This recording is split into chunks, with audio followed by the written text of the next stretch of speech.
In this tutorial, I'm going to show you how to add knit yarn onto knit stitches.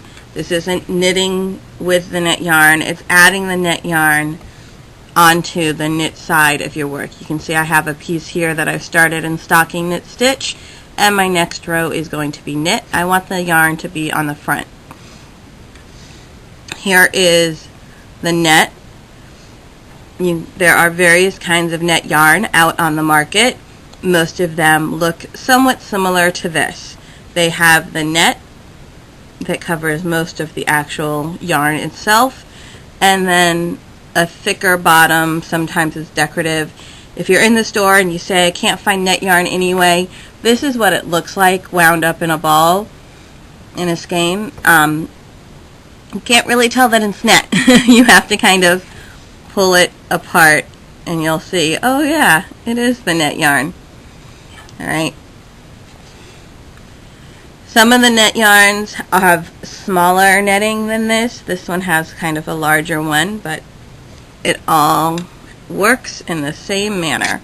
So, to knit with your net yarn, always start in a few loops of the net yarn so that I have a little bit to deal with at the end when I'm weaving in my ends or sewing up the ends of this.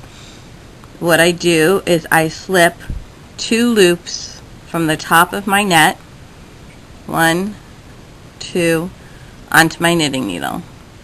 I then make my entire knit stitch. And then I slip those 2 loops over, the first one is always the hardest, over the knit stitch that I made. So again, slide 2 loops onto the needle. Sorry, I've cut my yarn at the end. Okay. 2 loops onto the needle, make your next knit stitch. Slide those 2 loops over the knit stitch. This is not a quick process getting it onto the knit side of your fabric. 2 loops onto the needle. It does get quicker when you get the hang of it, and it's actually kind of difficult to do this far away from my body. Make your knit stitch, pull those 2 loops over. 2 loops on, 1, 2. Make your knit stitch, pull those loops over. You really do eventually get down to a system and can do it more in a much more smooth motion. I'm just trying to make sure that you see each individual step here so that it's easier for you to go ahead and do this on your own later. So let's do that one more time like this. 1, 2 loops onto your needle, knit a stitch, slide those 2 loops over. Now you could do 3 loops, you could do 4 loops, you could do as many loops as you want. I like the amount of ruffle I get from 2.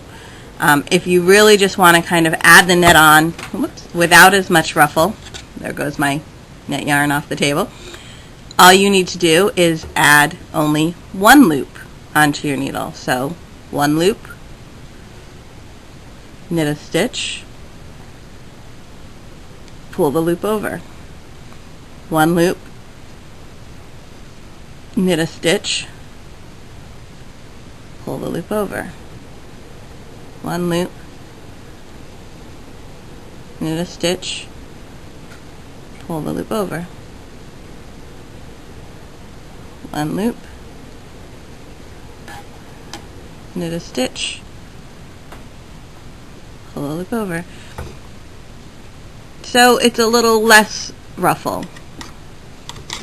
A little less ruffly when you're only doing 1 stitch than when you're doing 2.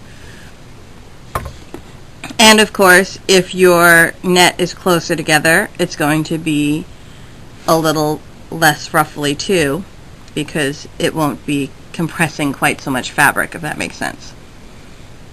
So that is how I add net yarn onto my knit stitches. And in case you're wondering the reason why you don't just knit with it if you want it on the knit side of your fabric is if you were to use this as yarn and just knit with it like we will do in the purl section, all of the net would actually be on the purl side of your work. So that's why we slip it over as opposed to just knitting with this yarn. There you have it. For more tutorials and other such fun, come on over to jessieathome.com.